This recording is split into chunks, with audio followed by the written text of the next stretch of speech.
When it comes to Vertigo Comics, everybody knows Sandman and Preacher and Why the Last Man, but here are 10 series that maybe fell under your radar. Woof woof! Hey guys, it's me Marcus, aka the Mad Dog, and we're back with another video. Now the first Vertigo title that I'm going to recommend is The Wake by Scott Snyder and Sean Murphy. So you've got the absolute powerhouse that wrote Batman during the New 52, which yes, of course, is still my jam. And you've got phenomenal illustrations from Sean Murphy, who did Batman White Knight and also Tokyo Ghost. This was a 10-issue series that was released between 2013 and 2014, and because it was just part of one of Vertigo's last couple of years, I feel like that's the reason that this doesn't get talked about much anymore. But this is a great horror thriller that centers around deep sea exploration. There's a great mystery element to it, and for me, I'm more scared of being underwater than I am in space, so this was one of those that just really creeped me out. As well, it's a decent enough size and still easily accessible that you can pick this up and just read it in a few sittings. And in the build up to this being released, I just remember there being a ton of adverts in pretty much every single DC book, which is the reason why I ended up picking this up in single issues. And for a shortish story, it does a great job of capturing this unique claustrophobic tone, and I just found it funny that people sleep on the wake. Next up, I'm going to go with Loveless. It was written by Brian Azzarello. The art was also done by a few people over the 24 issues, and let's just get the elephant out the room. Yes, this series was cancelled. I'm not saying that this is a list of the greatest Vertigo titles that will blow your mind, because that would be a completely different video, which, you know, I'm down to do. And this was unfortunately one of those series that changed gear halfway through and became more about the town of Blackwater than it did about the main character. It doesn't sound like I'm doing a great job of selling this title, but trust me, it did a lot of great things in the first 12 issues. However, if you did enjoy 100 Bullets, it'd be worth digging this up because it's a great western themed story that follows the sheriff of a town that's coming to terms with the fallout of the Civil War. Another one, I'm going to go with Jack of Fables. Now I feel like this is going to be one of the most heard of on this list, but I also feel like it's one of the most overlooked. It ran for 50 issues between 2006 and 2012, and it was written by Bill Willingham, so it isn't like it was just ditched off onto somebody else, and it is still very much connected to the main Fables universe. So if it is that you finish the main series, I feel like this is imperative that you read it, but at the same time you can pretty much just jump into this on its own. There are some things that you'd need to know, but admittedly, I read this before I ever read anything of Fables. But it follows Jack, who was kicked out of the main Fables universe, as he goes off on his own adventures, and admittedly, he was one of those characters that at first I just loved to hate. He is flawed and narcissistic and quite unlikable, you know, kind of like myself. But the series is still worth checking out because of the way that it's told and the supporting characters. And for as much as I enjoy what I have read of Fables, I feel like Jack of Fables takes itself less seriously, and it's more just about telling an enjoyable story. It still has that lore and that heritage, but it doesn't feel like it's clogging the main story down with it. So yeah, I think this might be a shout if you have already read Fables, or you're looking for something that might be an easier way to get into that universe. And I am hoping that they do a complete compendium of this series. I think that would look great next to the 4 Fables ones, but if you wanted to pick them up in the meantime, you can get them from the channel sponsor, Organic Price Books. They've got great packaging, fast shipping, and amazing customer services, and if you use code WOOFWOOF, you'll get $2 off your order. And if you're ordering 3 or more books and you want them to be delivered together, make sure you use code WOOFWOOF, ship it together for 5% off your entire order. Don't worry, you can just copy and paste them from the description down below, and you can use these codes as many times as you like. After that, I'm going to be recommending iZombie. Sure, yeah, it did get a TV show very early on, and when this was first released, there was a lot of buzz about this series, but it ended with 28 issues in 2012,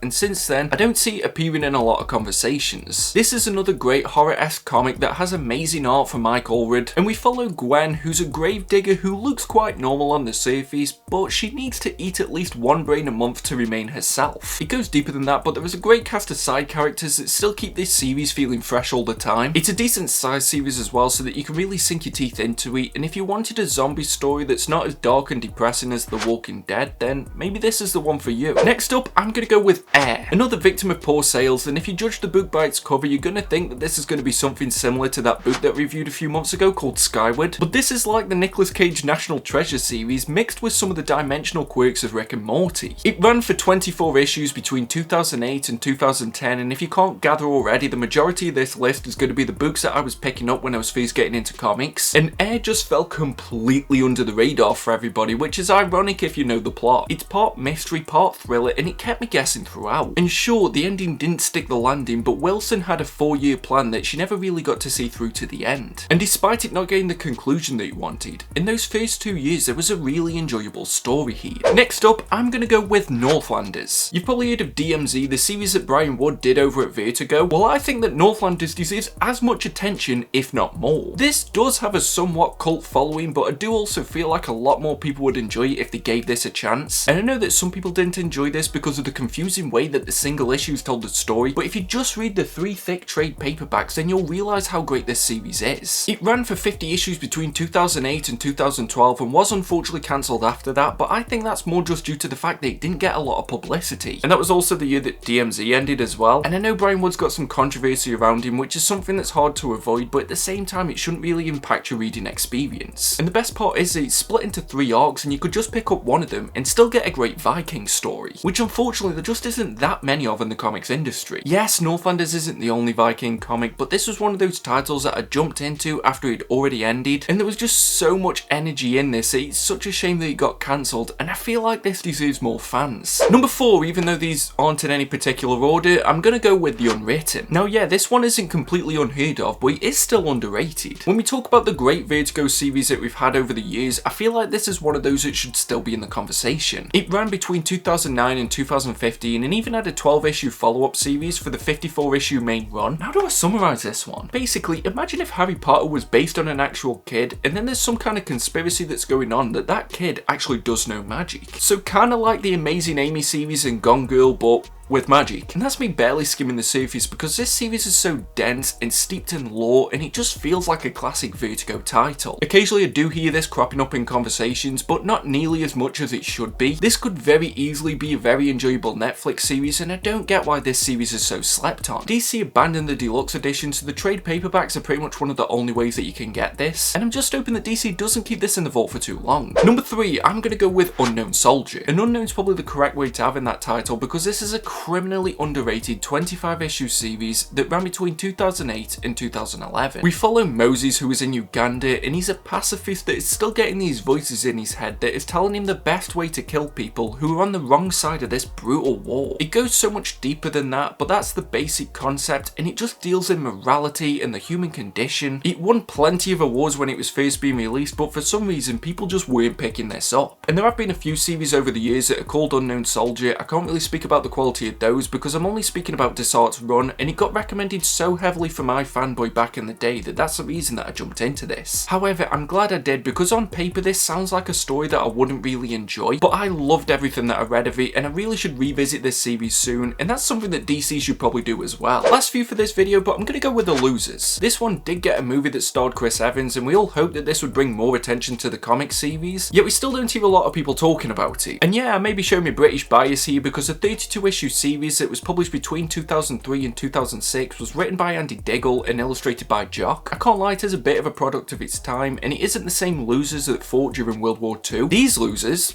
wait, that feels really mean, we're a special branch of the CIA that were betrayed after the mission. Now they want revenge, but they're also wanted by the CIA because they weren't killed like they were supposed to be, and it becomes this entertaining mess of spy espionage that I really wish DC would print an omnibus for. It is all available on DC Universe Unlimited, so you can read the series there if you were interested. The art was incredible, and there was just way more to this series than the movie let on, so if you haven't checked this out yet, I'd recommend doing so. And my final recommendation for this video is gonna be The Exterminators. And fair warning, this series is gross, and I kinda love it. We only got 30 issues of the intended 50, but what we still got here was great. Is this the highest caliber of storytelling? No. Am I saying that this is the greatest Vertigo series of all time? No. Am I holding on to some kind of sentimental image of the comics that were around when I was first getting into this hobby? Yeah, probably, but that's pretty much everybody in the comics community anyway. The Exterminators follows Henry, who's fresh out of jail, and yeah, he does become an exterminator like the title would suggest, and the partner that he works with is just the worst. But it's also discovered that the insects are mutating, which makes the job harder, but the art more grotesque. It's Tony Moore, who you might know from The Walking Dead and Fear Agent, and this is one of those series that just made me feel like I constantly needed a shower. It still felt grounded and realistic, even if it is going with this mutation angle, so it isn't steeped in fantasy or lore, and it was just something that was just very easily accessible. Not now though, because the trade paperbacks are very out of print. There was a ton of potential with this series it never got a chance to fully capitalise on, and although this list isn't in any kind of particular order, and there's God knows how many hidden gems under the Vertigo banner that I could probably make this a series in itself. This was one of the first Vertigo titles that I picked up, and I just wish there was more people that I could talk to about it. So that's my list. Hopefully it's helped somebody discover a new Vertigo title, but until next time, just make sure that you stay safe and stay mad, all you dogs. Woof woof. See you at the next video.